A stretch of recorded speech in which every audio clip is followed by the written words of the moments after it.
How are these still sitting? That's the question of today. Hello, welcome back everybody to my channel. My name is NK and you're watching Tea Time. Before this video starts, I just wanted to say that my last video got 3 million views, but I guess a few of you forgot to subscribe. So if everybody right now watching could you subscribe to kind of make up for the people that did not subscribe on the last video, that would be amazing. So without further ado, let's jump into this video. This video is going to be a little bit update as well as an announcement and a little bit of my opinion. This video, as most of my videos, is going to rotate about the Yeezy lineup and the Yeezys that just dropped. In particular, I would like to talk about the Waverunner 700 that dropped 2 days ago. So probably most of you know what I'm already getting at, and this is that we see more and more Yeezys sitting. Not on shelves, but online. And I would like to give a little bit my verdict on that. So why are more and more Yeezys sitting? I think every Yeezy has a little bit of its own story and you cannot really generalize it. If we go a little bit back, but I don't really want to focus on it, it's the cream whites, which were sitting for days and days online and we're just not selling out. I think it's a totally different scenario than from the Waverunner 700, which are sitting right now. With the cream whites, as I said many times before, I think it was, of course, because of the huge stock, but also because it's a cream white Yeezy. It's not really an iconic Yeezy, it's not an Yeezy with the stripe on the side.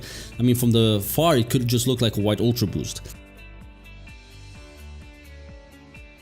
I think this also played a huge role in why they were sitting online for so many days. Now, if we look at the Waverunner 700s, the mauve colorway that released 2 days ago on the 28th, I think it's a different scenario. As probably many of you on the 28th, even though you don't want to cop, you always kind of lock in, see if you can kind of get lucky, you get in line and maybe can purchase a Yeezy. I did the same thing, and to my surprise, I very fast jumped from the splash page to the actual website where I can buy the shoes. Now, did I cop?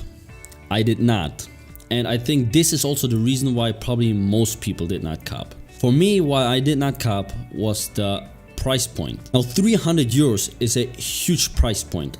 If I go back a little bit again, around 2005, the most expensive shoes were actually like the Air Max, like actually sneakers, which were like 120. Of course, there were always the Jordans, which were a little bit higher, but also the Jordans were just in this 100 kind of category, a little bit between 100 150. And now slowly we can see that shoes are actually getting higher and higher in price. This bracket from 150 kind of jumped from 150 to 200. If we look at Ultra Boost, if we look at the new Air Max, all of them are pretty much between 150 and 200. Now this Yeezy, which is a sneaker, it is an Adidas sneaker. It's not Gucci, it's not any sort of designer sneaker. So for a sneaker right out of the box from the retailer to cost 300 euros, I think is a hefty price point. And this is again my opinion why most people did not buy. Again, when I opened my Twitter this morning, I saw that still around 34,000 pairs of Mauve Yeezys are sitting on the EU website.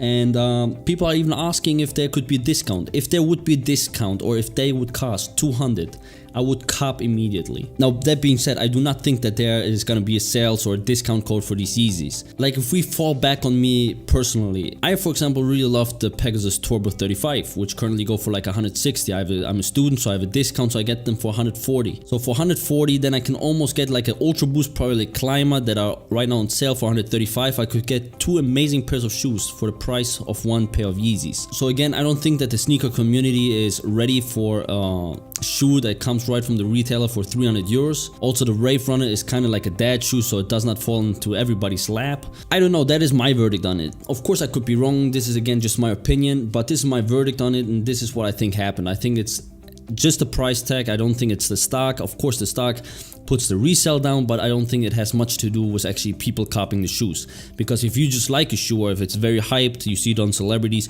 you kind of want to have it. Or whatever your motivation is, you want to have it. So that being said, Adidas, if you put a sale on it, I would cop immediately, but I'm very sure it's not gonna happen. And yeah, I guess I just have to earn a little bit more money and then I'll get them. So again, this was just kind of my opinion on this. And now for a very small announcement, if we jump right now to my phone, the Yeezy November lineup is finally out, and I've talked many times about it, and they've changed it like a million times, but now it's out, and it looks like on November 9th, there's gonna be the Zebra restock, then some pants are gonna come out on November 20th, and November 23rd, the Sesame colorway is hopefully finally gonna release. I will definitely try to cop this sneaker. I just think it looks beautiful. It looks a little bit like the Oxford 10, which I absolutely love. Love. So I think you cannot go wrong with that. If somebody of you is a Yeezy 500 fan, On November 30th, the Salt colorway is gonna come out, and that is pretty much it for November. For December, again, I don't want to give any information because it has just been switching up so many times that we can just not be sure.